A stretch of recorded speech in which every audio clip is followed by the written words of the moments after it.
வணக்கம் மக்களே, welcome to universe voice Tamil. ஒரு நாள் ஒரு பாசுரம். இன்று தொண்டரடி பொடியாழ்வார் பாடிய பாடல் திருமாலை 30. தலைப்பு எனக்கு இனி கதியன் சொல்லாய். பாடல்: மனத்தில் ஓர் தூய்மை இல்லை, வாயில் ஓர் இன்சொல் இல்லை, சினத்தினால் செற்றம் நோக்கி தீவிழி விழிவன் வாளா புனத்துழாய் மாலையானே பொன்னிசூழ் திருவரங்கா, எனக்கு இனி கதியன் சொல்லாய் என்னை ஆளுடைய கோவே. இந்த பாடலின் பொருள்: தாழ்வுகள் அனைத்திற்கும் தான் கொள்கலமாக இருப்பதை இந்த பாடலில் விவரிக்கிறார் ஆழ்வார்.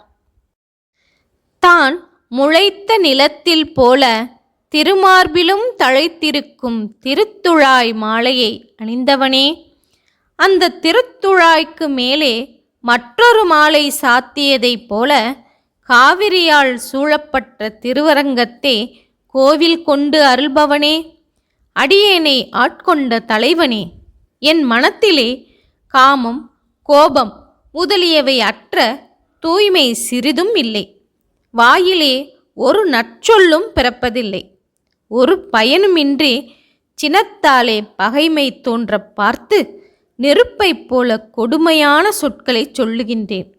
இப்படிப்பட்ட தீய குணங்களே நிறைந்த எனக்கு இனிமேல் என்ன கதி?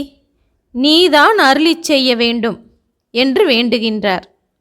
பொதுவாக அடியவர்கள் தம்முடைய தாழ்வுகளை நோக்கி அகல முடியாதபடி அவர்களை காக்கும் இயல்பு கொண்ட தனித்துவம் பெற்றவன் திருமால். அவன் அதை தன் மாலையாகவே சூடிக்கொண்டிருக்கிறான் என்கிறார். அடியவர்களை காக்கும் இயல்புடைய அவனின் பண்பை உணர்ந்ததனால், உன்னை சரண் புகுந்த எனக்கு உய்யும் வழி சொல்வாயாக என்று அவனோடு வழக்கு பேசுகிறார் என்று தமிழ் ஆராய்ச்சியாளர்கள் சொல்கிறார்கள். அடுத்த பாடல்: அவத்தமே பிறவி தந்தாய். பாடல் திருமாலை 31.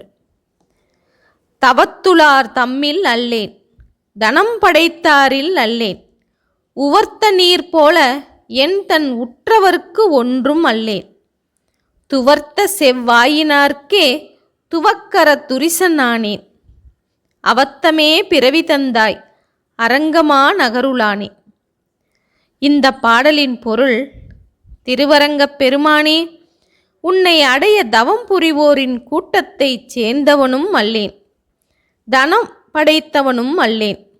உப்பு தண்ணீரை முகத்திலே அடித்து கொண்டால் அது கண் விழிக்க முடியாதபடி கரிப்பது போல என் உறவினர்களுக்கும் ஒன்றுக்கும் உதவாதவன் ஆகிவிட்டேன். நெஞ்சில் இருக்கும் தீய குணங்களை மறைத்து கோவைக்கனி போன்ற சிவந்த வாயழகை காட்டி வசப்படுத்துகின்ற பெண்களோடு கொண்ட உறவும் அருந்து போகும்படி அவர்களுக்கும் கள்ளனானேன். இப்படிப்பட்ட எனக்கு நீ பிறவியை வீணாக தந்தாயே என்று அங்கலாய்க்கிறார். அரங்கமா நகருளானே, இறையருளை மறந்து மற்ற விஷயங்களில் மண்டியிருப்பாரை திருத்துவதற்கன்றோ தேவரீர் திருவரங்கத்திலே பள்ளி கொண்டிருப்பது? அது என்னிடத்தில் பழிக்காமல் போய்விட்டதே என்று பாவமாக தன்னை பாவிக்கிறார். ஆனால் இங்கு குழந்தை கிணற்றில் விழுவதை தாய் பார்த்து கொண்டிருந்தால் தாயே தள்ளினாள் என்று சொல்லிவிடலாம் அல்லவா? அதை போல இருக்கிறது ஆழ்வாரின் பேச்சு.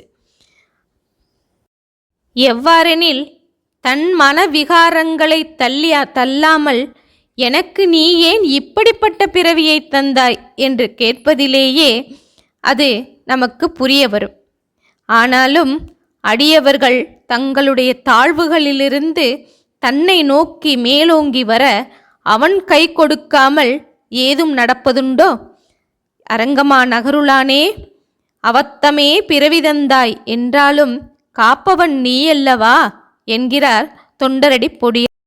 ஓகே மக்களே, இதன் தொடர்ச்சியை அடுத்த காணொளியில் காணலாம். நன்றி, வணக்கம்.